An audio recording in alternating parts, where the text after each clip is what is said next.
I am Jimbo Paris, and you are listening to The Jimbo Paris Show.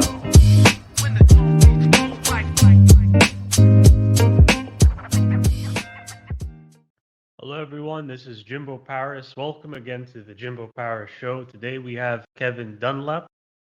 Mr. Dunlap is basically an Optimal Performance Academy founder. He is also a Navy veteran, and he focuses very heavily on business coaching and strategizing.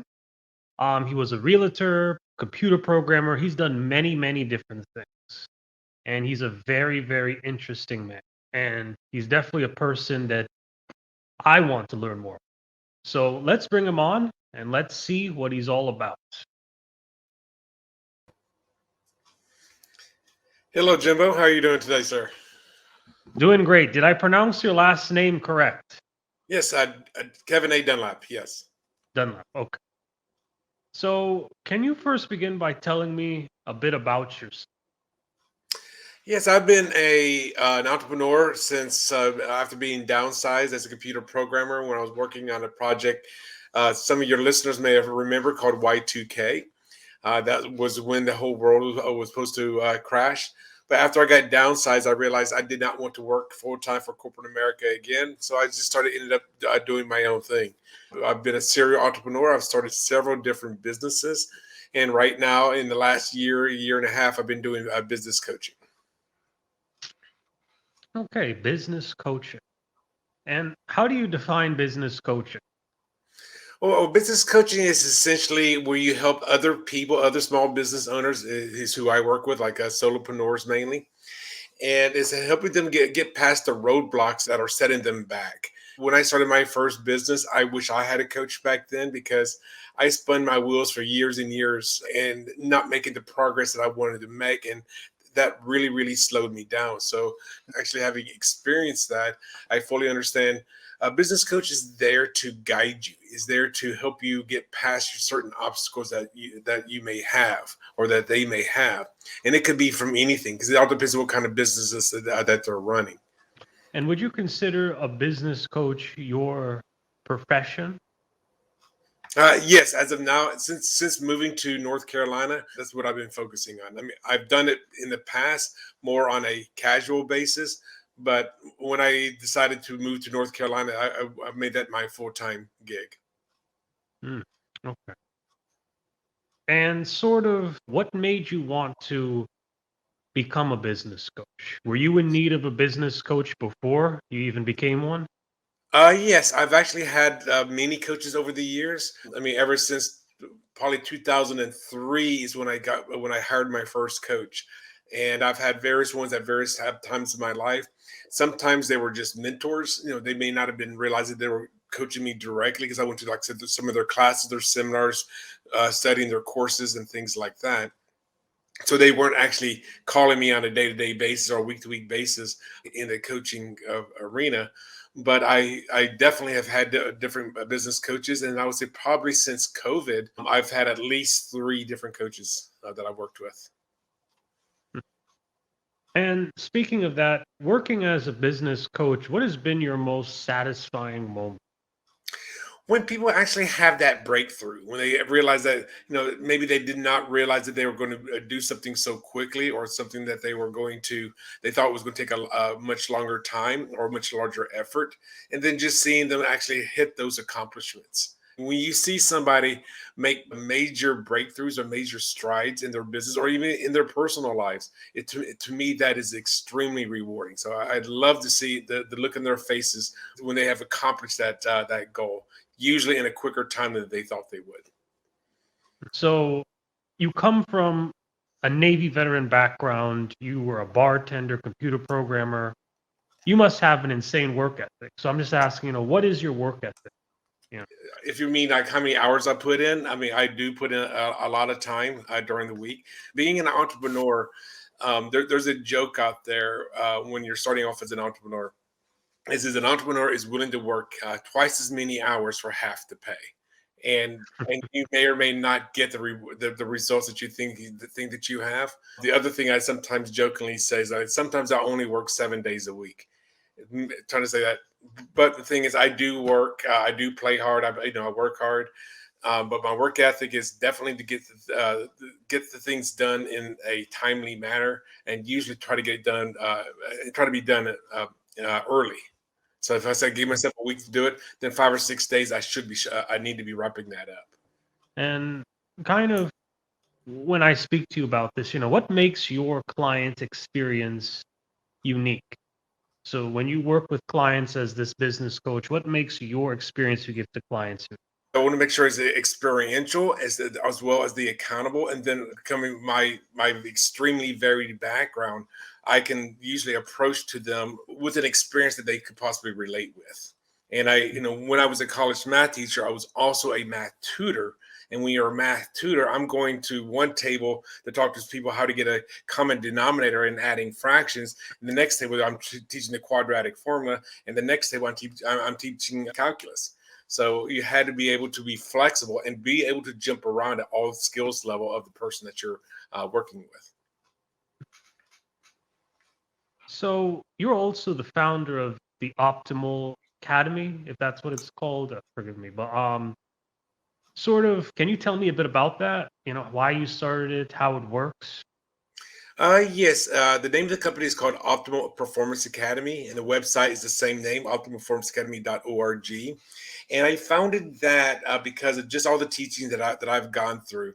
Like there are people that are going to learn actually through one of my coaching programs, and most of my coaching programs are group coaching programs. So there's other people that are going to be learning from, as well as the accountability partners. The second thing is I called it an academy because I was actually and I'm creating more and more online courses. So with that being said, that way now people can learn on their own without having to always be Tuesday at 2 o'clock on a call. They can learn something on a Friday night, or or on a Sunday morning. So I do that as well. And I am creating more courses as well as live events, workshops to help people at their different stages of their business. So you have a lot of valuable information here. So you offer group and private training, online courses, seminars, workshops, live training events. So if I were to just go onto this website, how would I begin to get immersed into this academy of yours? One of the things is you're on the homepage right now, so go ahead and just do the homepage. On another thing is I do have what I call a complimentary strategy session where we can actually sit down and talk about your business. That's going to be like a 1 hour strategy session, and on the front page as well as a few other pages, you can click on the link that would take you directly to my Google Calendar, and you can schedule a call that fits your time frame. And on that call, we're going to be talking about your business. Now, I do have a couple of online courses that are also for free, or they may show a charge on the website, but they are for free. Therefore somebody can actually listen to one of our courses to see if it's something that they like, if they like my teaching style or not.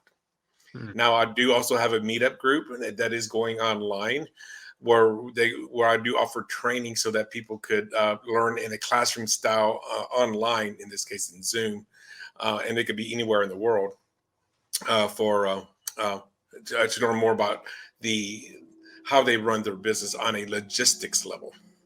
Hmm. Okay. So you offer free courses as well.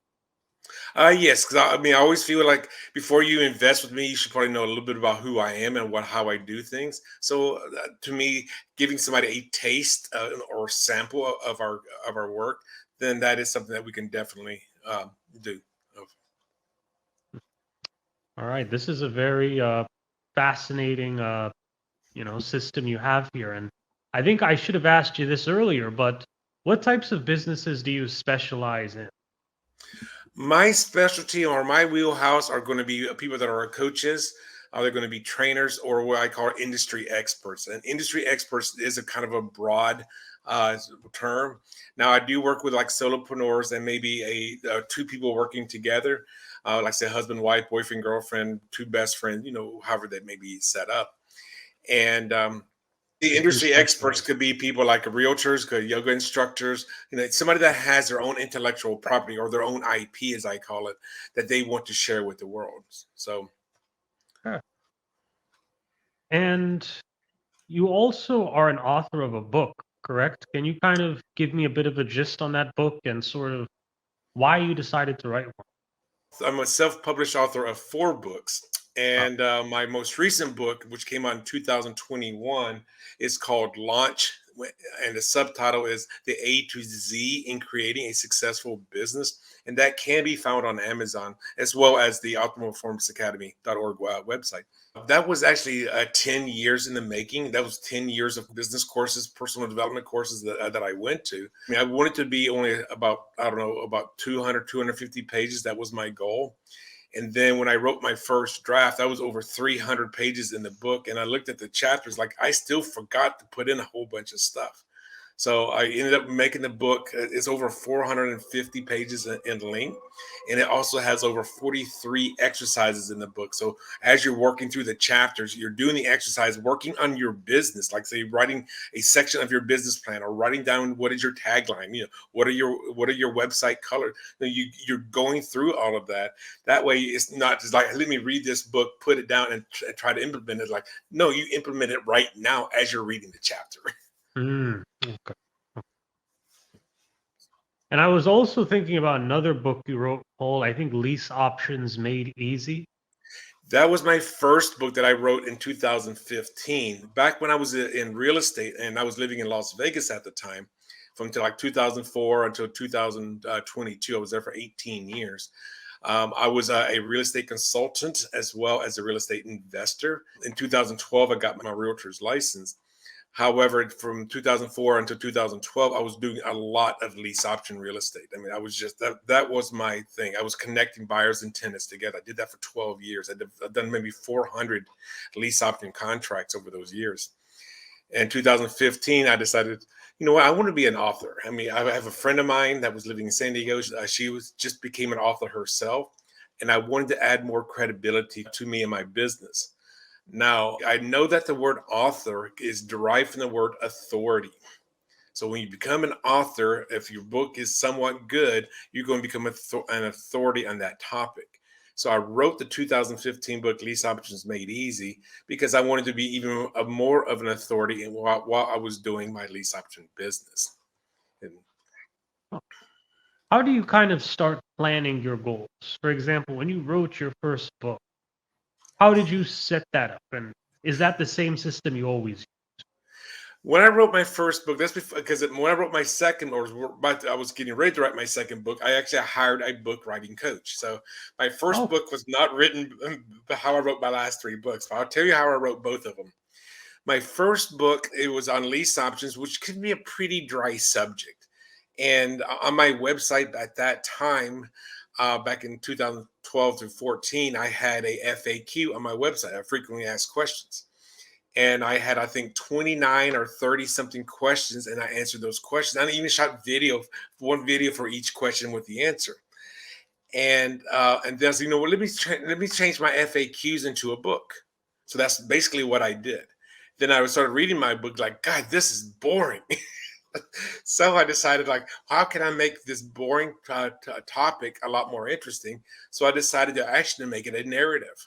So I created a husband and wife characters that had bad credit. They go to a real estate seminar and they learn about lease options. And I was able to actually have the husband and wife have different opinions on that subject.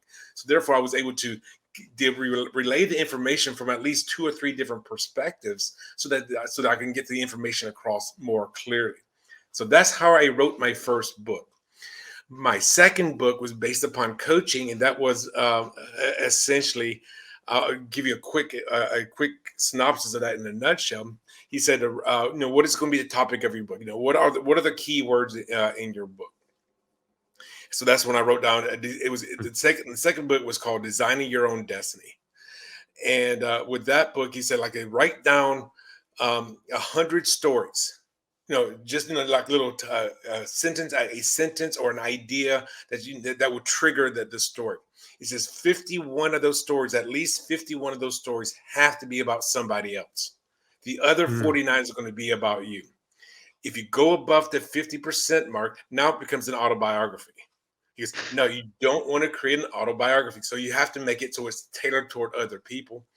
Then I wrote down what chapter, the topics of each chapter, and then on let's say it was 21 chapters. Got 21 pieces of paper, and each piece of paper was the name of the chapter, and then the story that I had already written. Like, well, that's in chapter 3, or that's going to be in chapter 6. So that gave me a basic outline of the book, and then when you write a book for the first time, you have to be okay that it's going to look like crap.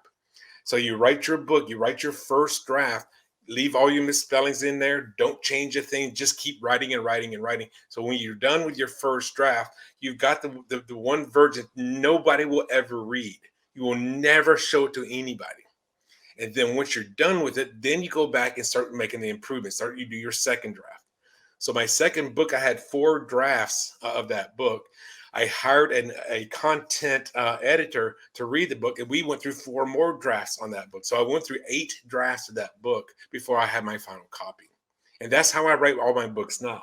Is is to come up with the ideas. What's going to go to each chapter, write it, rewrite it as many times as I need, and then have at least one other person read it to make sure that it actually is comprehensible.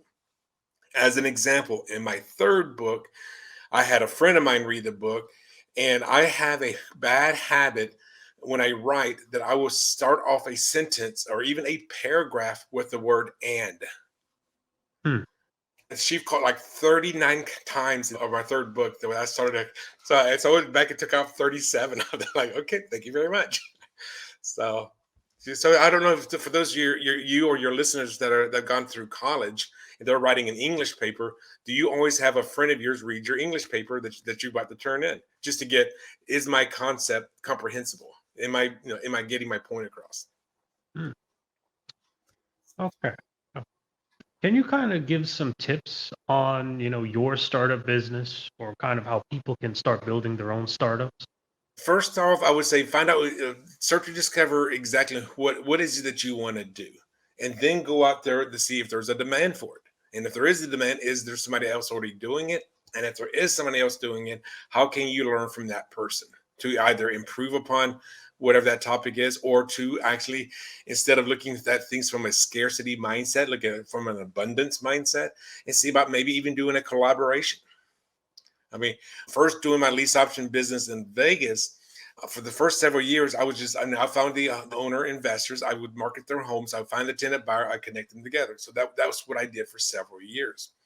Then I found somebody else that was doing the exact same thing that I was doing. And I said, hey, his name was Jim. I said, hey, Jim, let's have a beer. Let's talk about this. After like maybe an hour talking together, we decided that, hey, why don't we just market each other's properties? That gives me more inventory for my tenant buyers, gives me more opportunities to make money, gives the owner 2 groups of people marketing their homes. Because we marketed differently, and therefore that ended up being a triple win situation. Instead of looking at Jim as a, hey, you're my competitor, like, how can we work together? How can we do this together? So Hmm. that's what I would say for any startup. Now, but it does require some research. I mean, this is not something I say go form your LLC. Come up with a name, form your LLC, and then now you're in business. Like, no, there's going to be doing some homework first, and then also for the startup, because I this is part of the stuff I actually coach on, is actually to find out where are you right now as far as time wise. There's 106. I believe there's 168 hours in a week. Now, if you're going to start a business, let's say you could put 15 hours into your business, where are you taking that from those other areas of your life? Oh, I can't walk the dog anymore, or I can't, take a college, or wherever it may be. And then you got to understand, where are you financially? What are you willing to financially invest into your business, especially as a startup? And the last thing is, who is there to emotionally support you? If you got a husband or a wife and they're not there supporting you, that's going to drag you down quick. So you've got to find out who is your support system. And that's just getting started. That's before you even started talking to a CPA or an attorney, or trying to even thinking about building your team. You got to know where your point A is. All right. That was some good wisdom. Now, this has been an excellent interview. Do you have any kind of inspirational message you could give to anyone here out there? That you deserve to live your dream. So if you can dream it, then you could achieve it. But it's just going to say, how committed are you to doing it? And the thing is, if you really want to help other people and you have some type of intellectual property, you have some type of IP, then figure out how can you actually make a business around that. And I will say this to you, because you have to love what you do. Okay, if you start a business that you don't love, you're going to hit burnout very, very quickly. So when I'm talking to entrepreneurs, or let's say if I was talking to somebody that was had a 9 to 5 job and you work Monday to Friday, a 9 to 5, and I would ask you, what is your favorite time of the week? You said 5 o'clock p.m. on a Friday. Well, then that means you don't love your job. If you said at 9 a.m. on a Monday, then you know you love your job. So you have to, if you're going to become an entrepreneur, because you're going to be putting up with a lot of stress, you're going to be putting up with a lot of headaches. You'll have a lot of victories as well if you're doing things properly. Is that you got to love what you do. Okay. And kind of the final question for you is kind of how can people reach out to you? Well, they can reach out to me. They can schedule a complimentary call. First off, they can go to our website, which is the www.optimalperformanceacademy.org. If they want to schedule a 1 hour strategy session, just go to the same website /strategy. It's the same link that you're going to find on the page anyway, and that will link to my calendar.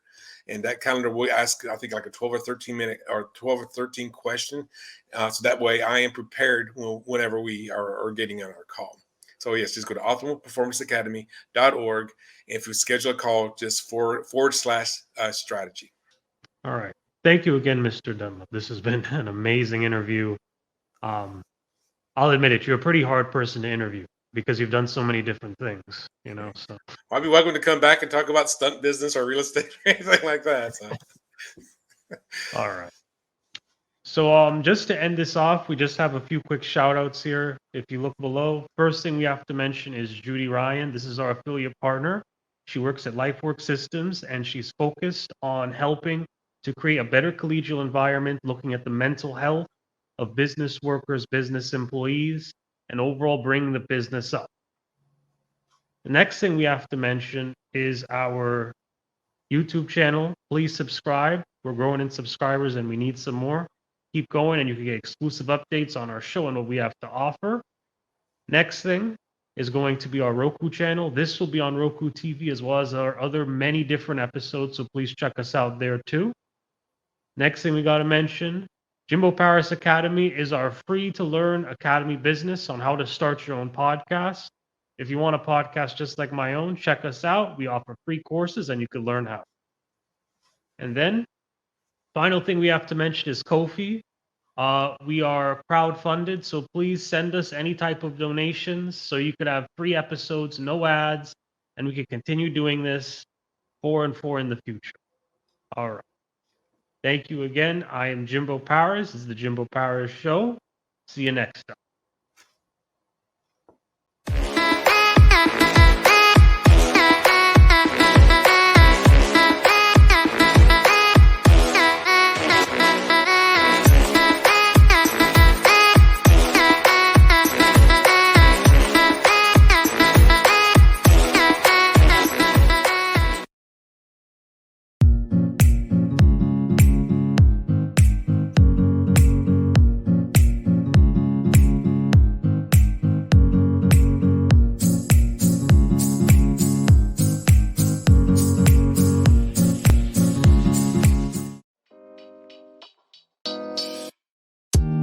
Thank you for listening to the Jimbo Paris Show.